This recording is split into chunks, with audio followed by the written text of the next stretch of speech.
When I was up to bat, Kendall, I promise to you, I was seeing black. So I was 16. I played in the Little League World Series. It was on like ESPN and everything. We might have to cut this part out. People not looking at me differently because I'm the big black girl that can The pitch and athletic can do black that. girl, fast and strong. Yeah. Like, next, Yeah. wrap it up. The bad you're experiencing, it will always get better. They don't even understand how they saved me without actually saving me. Like, I don't know. I'm gonna like tear up just thinking about it. Hey everybody, and welcome back to Echoes of the Yard. I'm Kendyl Terrell, a soccer player at Jackson State University, and this podcast is your source for all things HBCU. From the guests to the topics, the good and the bad, we're here to talk about it all. For the 14th episode, I'm joined by Jada Evans, a softball player from Hampton University. I'm so excited for y'all to hear her story. She's so pretty, kind. Like, I'm just excited. So tell us about yourself. Like, let us have the details. There's not much. I'm from a small town in Delaware. Delaware probably has 1 million people. I don't even know if you know where Delaware is. Oh, Not I know where a- Delaware State is. Oh yeah. So I'm like 35 minutes from Delaware State. All that ghetto-ness. Let's see. I've been playing softball since I was 10. Softball was not my main sport, actually. What was it? Basketball. I was really good at basketball. But I was just better at softball. Let's see. I got recruited. Hampton was not my first choice either. My first choice was the University of Delaware. I was recruited full ride to hit, but I was like, no, I want to go to HBCU. I want to be around black people, and I'm just here. It's my 4th year. I've been injured twice, been out the last half of my freshman year and the last half of last year. So yeah, I'm just kind of recovering now and just trying to make my senior year the best. So how and like why did you start playing softball? Like into that. Well, I started in Little League and they just needed a pitcher, and I was like, I mean, why not? Like, I'm not I'm doing like, nothing else. girl. Yeah, I'm not doing nothing else, so why not? So I just started playing, and then like a year after I joined travel, and I just kept doing it from there. I played travel for 8 years, same team, same group of girls, same coaches. It was the best ever. It was so fun. I've just been doing it now. So when did you realize you wanted to pursue it in college? Like what was that star moment where like, no, like I can see myself doing this at the next level? So I was 16. I played in the Little League World Series. It was on like ESPN and everything. I was just playing. Like I was having fun. I wasn't even thinking about it. But then Hampton, UD, Mercer, like 5 schools reached out and were like, "We want you on our team." And I was talking to my parents. I was like, like I don't know if I want to go to college and play softball or basketball. But I ended up just choosing softball because they offered me more money at the HBCU level. Um, so yeah, I've just been doing it ever since. So you mentioned the Little League World Series. Like talk about that a little bit. Like I know that was a surreal Gosh, feeling. How was that? that was so fun. It was the way that they had it was we all stayed in the hotel room. Well, not the hotel room. It was like they considered it like a villa. They treated it like the Olympics, so all the athletes stayed in one. It was like a hotel complex area. Um, and we just interacted with the girls. There was some shady stuff in there, but like overall, we made so much friends. Like I still talk to the Puerto Rican girls that I met there. 5 years Wow. ago? Um, we the only downside was we couldn't talk to our parents. So like I would text them, call them, but I couldn't see him after the games. I could see him for all of like 5 minutes, but like we couldn't like touch him really until we won. So that was the downside, but it was amazing. And then this summer I interned with Little League International, so I got to work with like the back. That's where the It was like a whole circle. yes, it was. I literally cried when I got it because I didn't like that wasn't my first choice. I was looking at a bunch of other internships and I got it and I was like, this is amazing. Like God bless. And I got to work like behind the scenes with like the operations and like the media crew, and it was oh my gosh, that was the best like 2 months that I've ever experienced ever. So did you always want to go to HBCU? Like you like in high school you knew you were going to HBCU? Yeah, since I was probably like 14 or 15, I was like, I want to go to HBCU. I didn't really know much about Hampton until like I started going to camps here, but COVID hit, so I never saw the campus until I got here my freshman year. All I saw was the softball field. But I knew like once I set foot on the field, I was like, yes, like I want to be here. Like the girls are amazing, the coaches are cool. Like I loved it. And then I got here and my coach left. Yeah, so Dang. I've gone through three sets of coaches in my 4 years of being here. And like if people don't know, like a coach can make or break everything. So I'm already knowing the mental battle you have to go through just getting that different feeling of people because you have to adapt to certain people. So oh my gosh, like can you like dabble in that? Like Yeah, how often did so you have to change coaching staff? Yeah, let's talk about yeah, that. so it was like the last week of July going into my freshman year. We moved in like the second week of August. She had a Zoom and was like, "Yeah, like I'm not coming. I'm going to Georgia State." So she dipped off. The new coach, we didn't even get the new coach until the middle of September. Mind you, the fall starts when we get to school. So Yeah. it was just her by herself until Christmas break. The way softball works is like you can practice up until like Thanksgiving and then you have like a month off. And then we met our coaches in January. I don't want to say too much about them, but they definitely ruined the game. The love that I had for the game. I got concussed my freshman year. I had a grade 3 concussion. I was out for the rest of the year. Well, I was supposed to be, but they forced me to come back. And I, like, when I was up to bat, Kendall, I promise to you, I was seeing black. Like, up to bat, I was terrified. I was scared to death. Like, I couldn't, I would swing and the ball would be like way up there, and I had no clue at all. But they would tell me, like, if you don't play, you're going to lose your scholarship. So I kept playing for them. The next year I came back, I was like, I'm not hitting. Like, don't let me pick up a bat. Like, I'm terrified. They told me I would lose my scholarship for that. So I ended up picking up a bat again. Still terrified, coming home crying every night. Um, but then last year, they brought in a pitching coach. Her name's Trey. She's the best lady I've ever met. She brought the love back. Like, I love her so, so much. And she just worked me back into it. Now I'm back hitting. But they fired her at the end of my junior year. So then we got all new coaches this year. But they are amazing. The four that we have, like I feel like we're actually gonna be pretty good this year. But the mental side, like it really it really is not that bad once you like get to know like their antics and how they work. It was more hard like keeping all the girls together because we didn't have the best seasons, but the one thing that we did have was like the girls were very close, and no matter how bad the coaches were or no matter how we didn't get along, we always stuck together. So that was probably the hardest part, just keeping everyone in the same circle. Um, Yeah. yeah.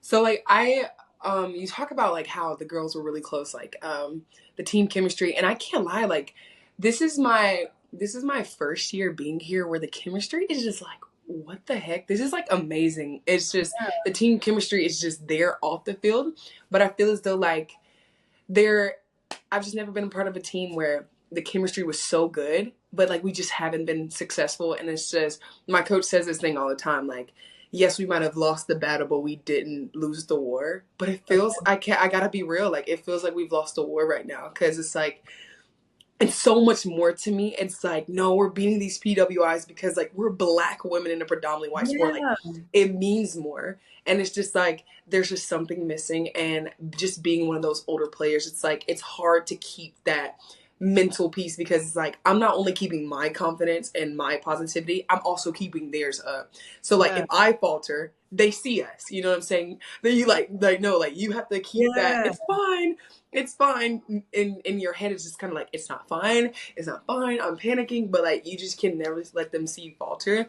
And like that's why I genuinely was so curious about the coaching piece, because without my coach, like oh my gosh, he has stayed still. I say this all the time. I pushed this man away, pushed this man away. Like I did not trust people, Yeah. and he just stayed for me. And so just hearing that you went to through three different coaching staffs is like insane to me. Like I applaud you, because I don't know how I would have been able to do it. And I just like you're amazing for that, girl. Like literally. It was something. It was something, especially like coming in as a freshman, because you're like, oh my gosh, like I get to prove myself to this coach. I'm so excited to play under her. That's who recruited me. That's who wants me to come to their school. And then before I even get there, she dips off and takes like half the girls with her. So now we're left with the freshmen and whoever had to stay, because Hampton, well, HBCUs, it's really hard to transfer in and out.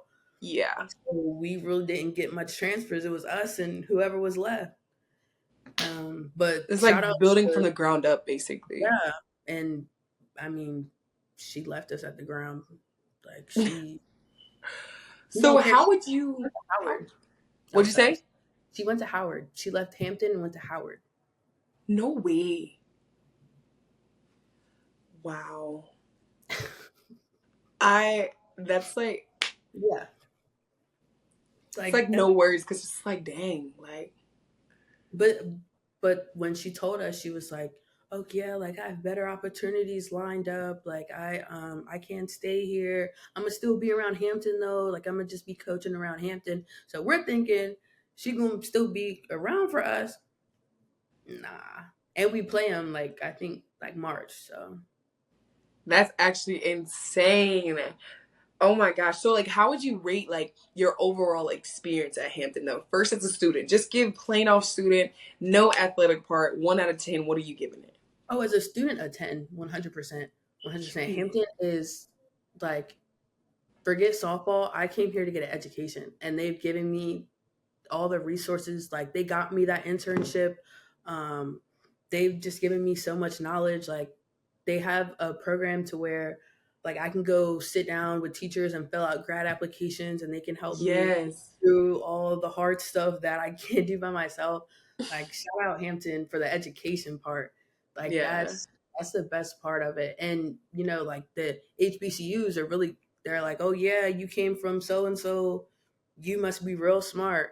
They Yeah. actually teach here. The teachers genuinely care about you, especially like being an athlete. They make sure that you get your work done. You have the extensions that you need. They're so cool with athletes. Like I love the academic part here. I love That's that you have that mindset.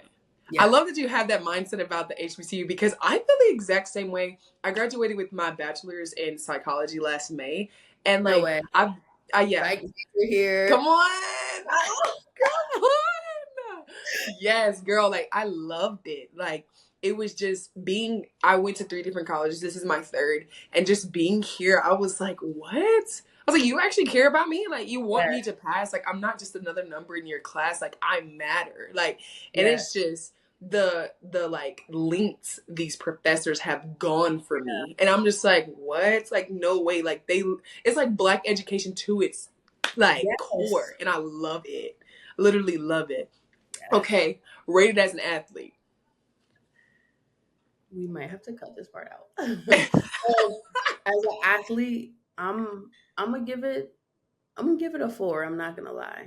Okay, and I'm gonna give that's it a just 4. fine, but why? Um, so they claim that they care about you as a person, but they only care about you when you're If you're doing performing good. as an athlete. Like when I got concussed, you're not supposed to leave concussed people in the dark or by themselves. I was left in the training room by myself for 4 hours, sleep, with a grade 3 concussion. The girls and everything, 10 out of 10. Best friends for life, bridesmaids, love them to death. Oh, I I love love that. Like I literally love that. I'm such a big stan, like a big fan of like a team that literally loves each other. Like, Yes. I love that. I love playing Mama Bear. Like, these are my kids. Like, I love you. Yes. Like, They're my come here, give me babies. a hug. Right. And they love me and accept me for who I am, so I love Yeah, them 10 times more. No matter literally. And I think, how bad or good yeah, we are, I love them so much. yeah, no, I love that. So, like, have you, like, do you think you've grown as an athlete since beginning, like, your college sports career? Um, Or do you think you faltered a little bit? I feel like I've grown in certain aspects. I feel like pitching wise, because I pitch and I hit pitching wise, I've definitely grown. I would not be the pitcher I am without the pitching coach I had last year, Coach Trey, the one I was telling you about. She Shout out taught me Coach Trey. so much. Shout out Coach Trey. She taught me so much information about pitching that I wouldn't even thought of because pitching is like 90% mental. It's not even 100%. about where the ball goes. Hitting wise, like I said, I had that whole thing. So I feel like I stayed the same, but with the coach that we have now, I've been working with her a lot this past couple of weeks because we just started like last week. Yeah. I've been working with her and she's corrected so much and helped me. Like I feel like our whole team will be great hitters. Um, so I think it's really just based on right now and who I've had. But I feel like if you were to ask me this in a couple months when I end, the answer will be yes. I've definitely grown. I love that. And that, see, like, we always want to grow. Like, we always want, I feel as though when we stop growing in our sport, that's when it's time to hang it up. So I Hmm. definitely appreciate the fact that you're just like, no, like, I know in a couple months, I'm going to be able to be like straight up yes. Like, I give you so much respect for that. But, like, do you think playing for an HBCU, like, has made college sports easier or harder for you? It cut out a little bit. So, like, do you think playing at an HBCU has made sports easy or hard for you?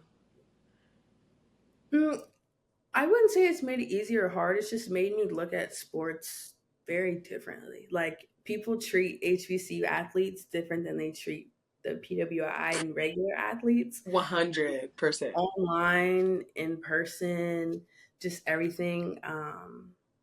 But I would just say it's made me realize how much people really care about certain things, and people don't really care about Yeah. HBCU.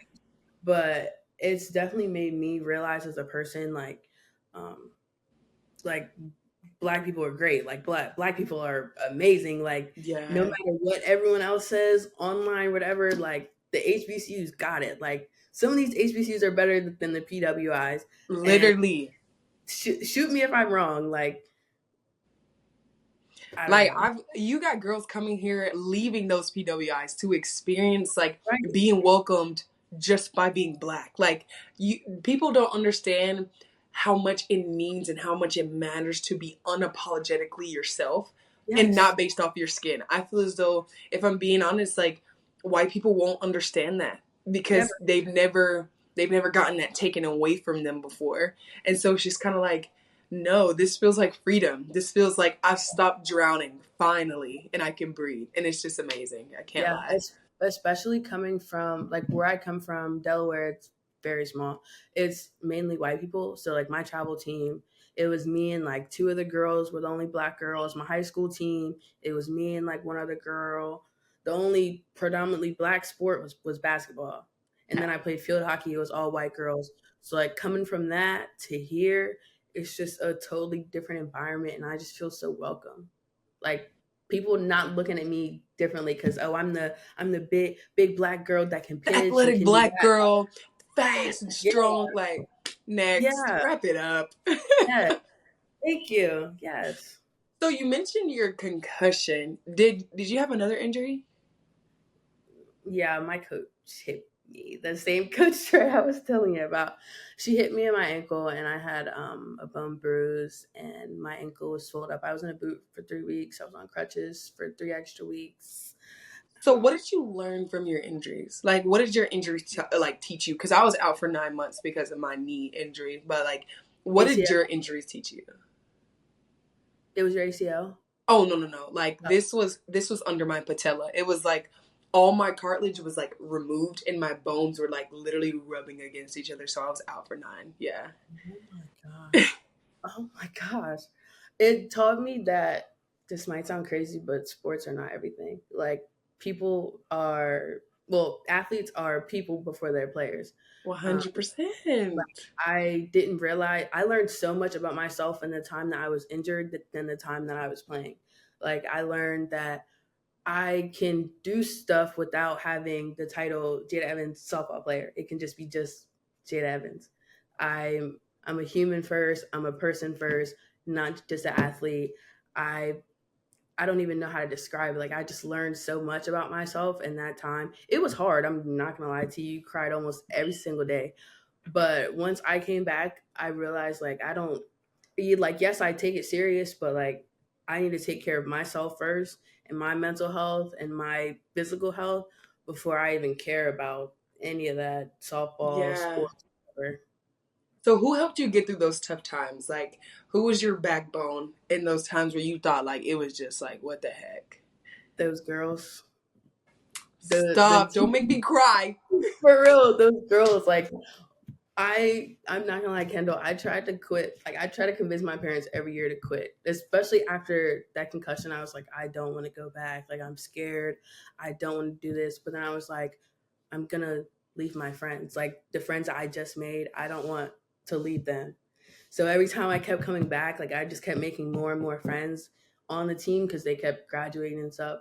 And they just kept talking me through it. Like they would come sit in my room and just sit with me for hours and just chill. And I'm bawling my eyes out. And they're just here chilling with me and helping me through the struggles because I was going through it mentally.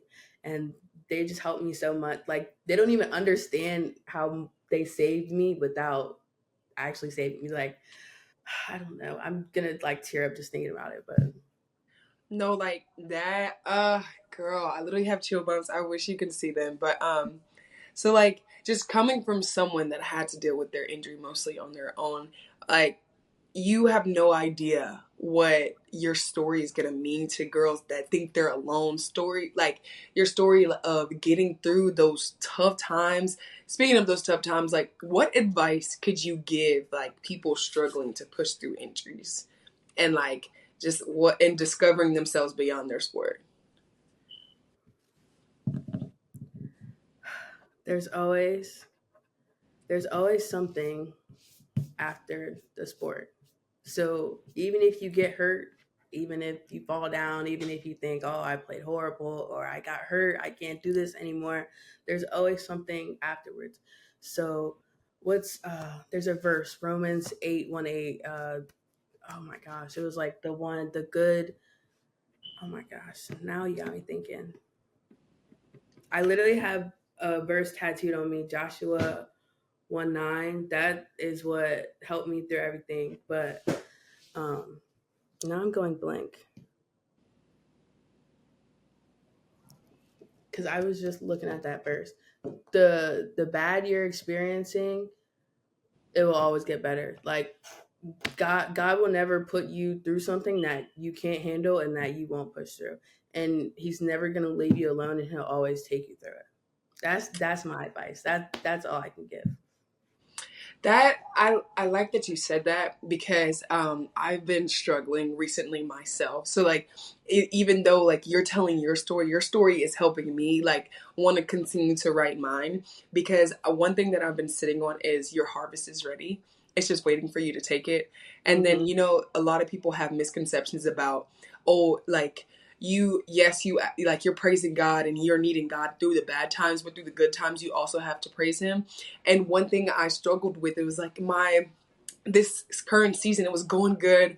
I was scoring, like we were making a step in the right direction, and then it was just like it got bad. It got down. Like I was thanking God during the good, during the good, like but I was like, no, God, let me show you how strong I can be and Yeah. let me not call on you. But God tells you to call on him through the good and the bad. Mm-hmm. And I thought I was being this like strong soldier fixing one thing at a time. And all I had to do was pull him forward and tell him. So he starts fixing 4 and 5, like 6, 7 things. He was like, see, walking with me makes it easier. He was like, I don't want you when you're perfect. I want you when you're unapologetically you.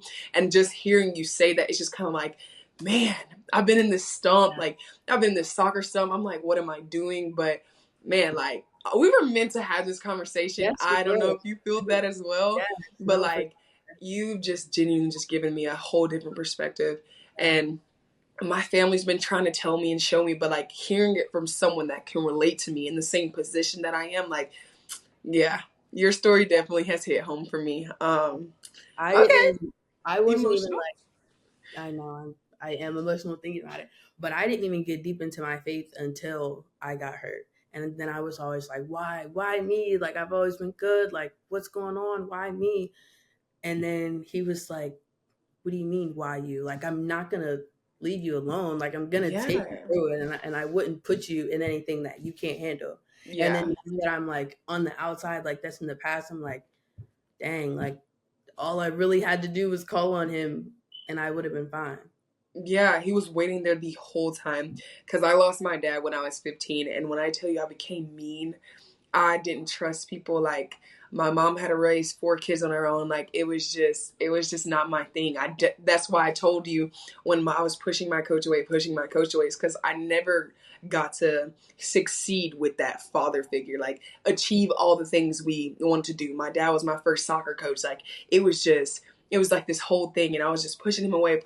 Like, you're not my father, this isn't that. Like, no, get away from me in the sense, but he stayed still. And I just needed that one person to stay still. And I will forever thank him for everything he's done because it's like I was so lost. Like I was a child and Yeah, he's helped me like grow into a woman. So it's just like, um, I'm that so was it. blessed to see where it goes. So that's exciting. Okay, one thing that's in your brain, first thing that comes to your brain, what do you want people to know before we get to our last question? Like, what is one thing you want people to remember you by? That's a great question. Like I've never even thought about that. Oh my gosh.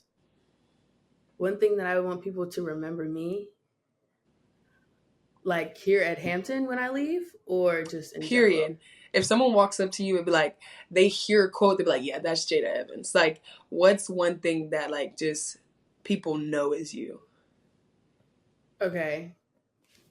One thing I have been hearing a lot is that I'm very what's the word? I'm very open to talk to.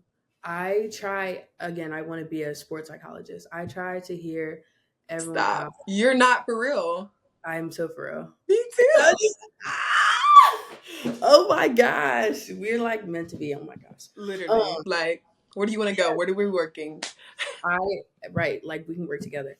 Literally. Um no, I've just been told that I'm very open to talk to. I try to hear everyone out. I try to be there for everyone because you never know what someone's going through. Like one girl, her name is Janae. Shout out Janae. I don't know if she's gonna hear this, but shout out Love you, Janae. Janae. Love you, Janae.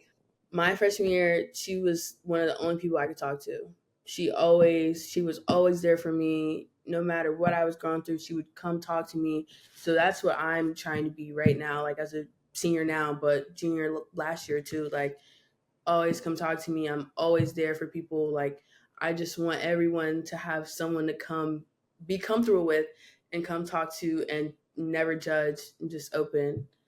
That is one thing I do want people to know me as. I love that. I love that. Okay, so our last question is presented by our sponsors, Cricket Wireless. So shout out to Cricket, a proud supporter of HBCU culture and community. We love Cricket.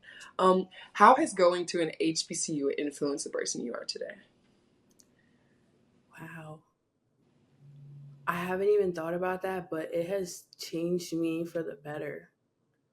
Like looking back, my freshman year to now, I'm a whole different person. Like she Like, would be oh, scared of me right now. Like yeah, she would be terrified. Like, I don't even know how to explain it. Like, oh my gosh, being at a HBCU, like you said, it taught me to be unapologetically myself, and no matter what anyone says, like I am me, and you can never take that away from me. No, you can take away softball, you can take away this degree, but you can't take away me and my soul and my heart, and you can't take away me being unapologetically black. You cannot take that away from me come ever, on, clock ever, it.